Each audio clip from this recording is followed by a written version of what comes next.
Sir झुके बस उनकी शहादत में, जो शहीद हुए हमारी हिफाजत में।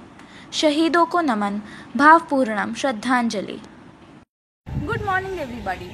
As India turns 74, it is indeed a proud moment for us Carmelites to present before you the second episode of this struggle for independence.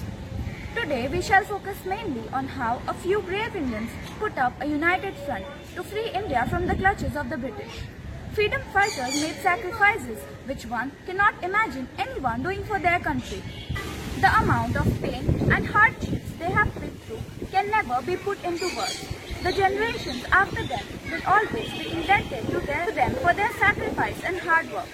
So, tighten up your seatbelts and get ready to go down memory lane. India's first war of independence was a revolt of Indian soldiers and people against British rule. Historians had used the terms like Indian Mutiny or the Sepoy Mutiny to describe this event. The rebellion by Indian troops of the British Raj started in May 1857 and continued until December 1858. Many reasons had combined to result in this rebellion. India's first war of independence was a major event in the history of modern India. The Parliament of the United Kingdom withdrew the right of the British East India Company to rule India in November 1858. The United Kingdom started ruling India through its representative called the Viceroy of India or the Governor General of India. The period following India's first war of independence was an important period in the Indian independence movement. Many leaders emerged at national and provincial levels, and the Indians became more aware of their rights. Social movements also helped in shaping people's outlooks, tried for social changes, and tried to remove bad social practices and evils like illiteracy and caste system. During this period, many social and religious leaders worked to inspire the Indian society.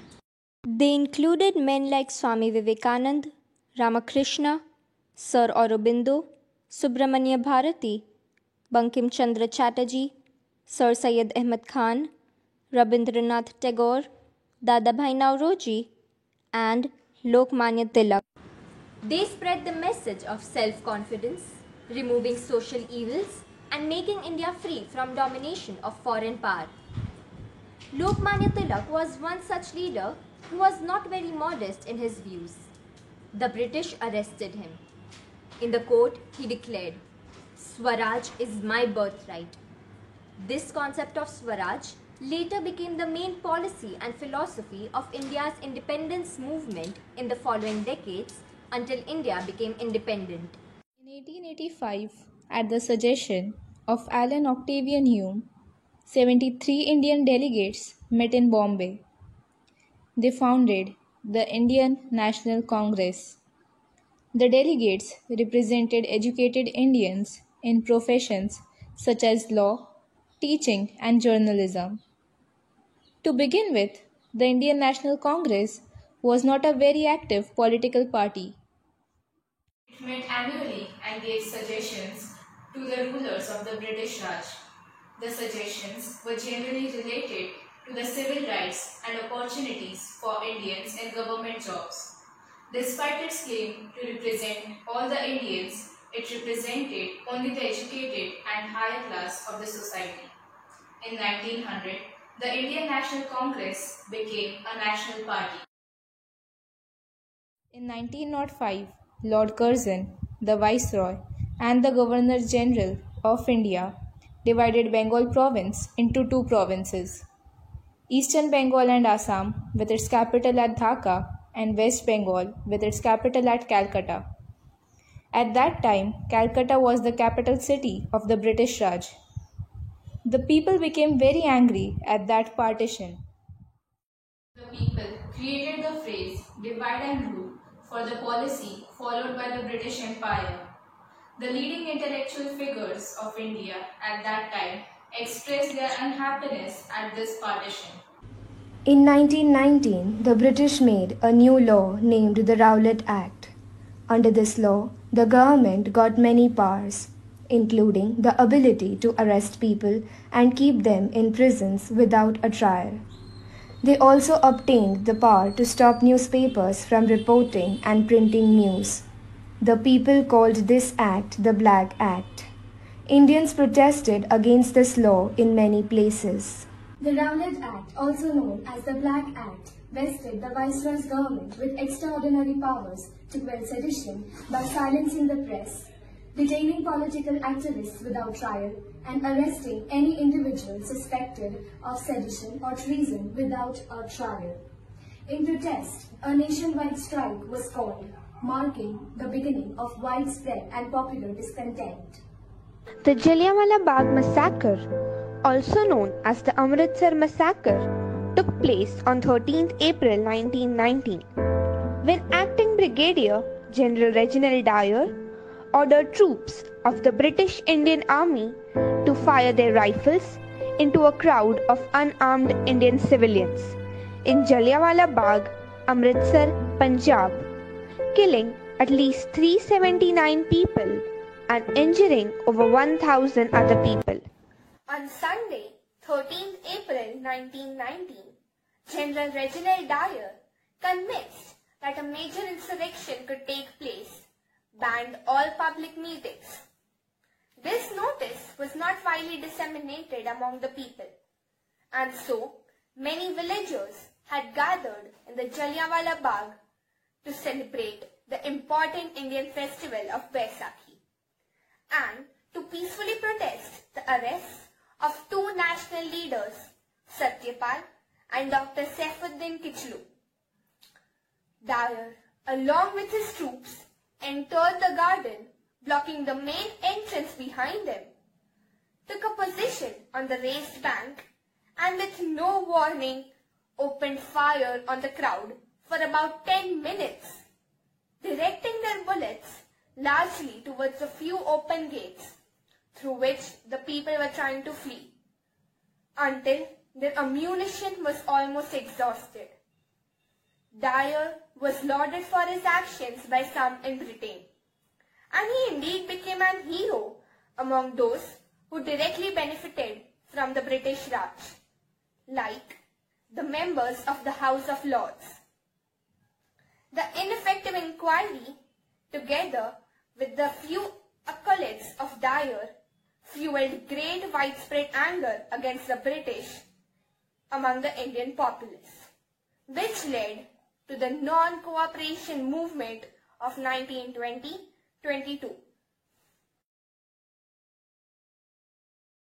Mohandas Karamchand Gandhi, also known as Mahatma Gandhi, had received his education from London. He was a barrister. In 1893, he went to South Africa.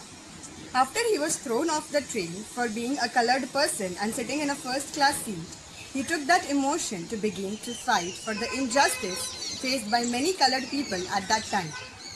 He became successful, and the government of South Africa removed most of such rules and regulations. He led the Salt March, an act of protest. In 1915, when Gandhi came back to India, very few people knew him.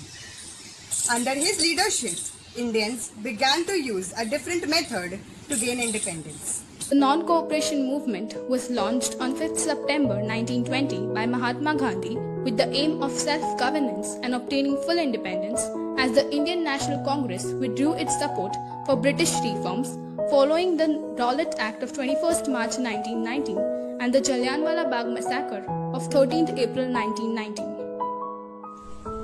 The Rowlatt Act was seen as a political awakening by the Indians and as a threat by the British. Although it was never invoked and declared void just a few years later, the act motivated Gandhi to conceive the idea of Satyagraha, which he saw as synonymous with independence. The idea was also authorized the following month by Jawaharlal Nehru, for whom the massacre also endorsed the conviction that nothing short of independence was acceptable.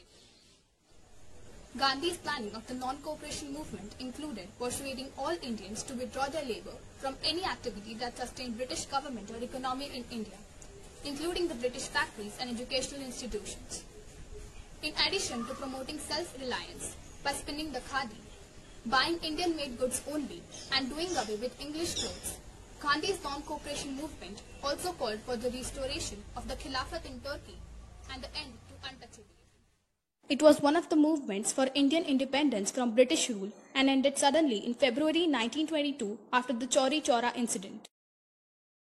The Chauri Chaura incident took place at Chauri Chaura in Gorakhpur district of the United Province, modern-day Uttar Pradesh, in British India on 4th February 1922, when a large group of protesters participating in the non-cooperation movement clashed with the police, who opened fire on them. In retaliation, these demonstrators put on fire a police station, killing all its occupants. This incident led to the deaths of 3 civilians and 22 policemen.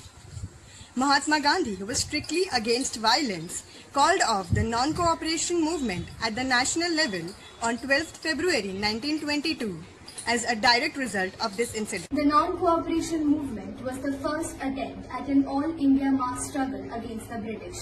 It clearly demonstrated that the thousands of poor Indians were capable of courage, sacrifice and ability to face suffering and repression.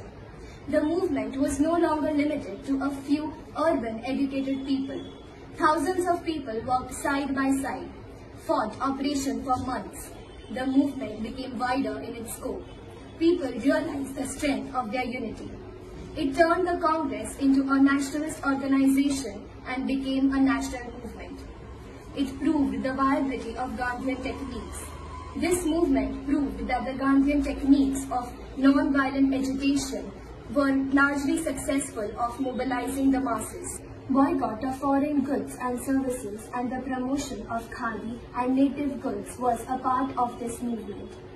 Thus, the non-cooperation movement led to other freedom movements like the civil disobedience and the Quit India movement, which eventually culminated into India's freedom. As this day makes our hearts beat with pride to see the colors of independence spreading joy all around, I would like to thank our principal, Sister Renuka, and our manager, Sister Meena, for their encouragement and for providing us a platform to showcase our talents. This episode would have surely filled you with pride, happiness and delight. Here's wishing you a very happy Independence Day. Don't forget to like, share and subscribe.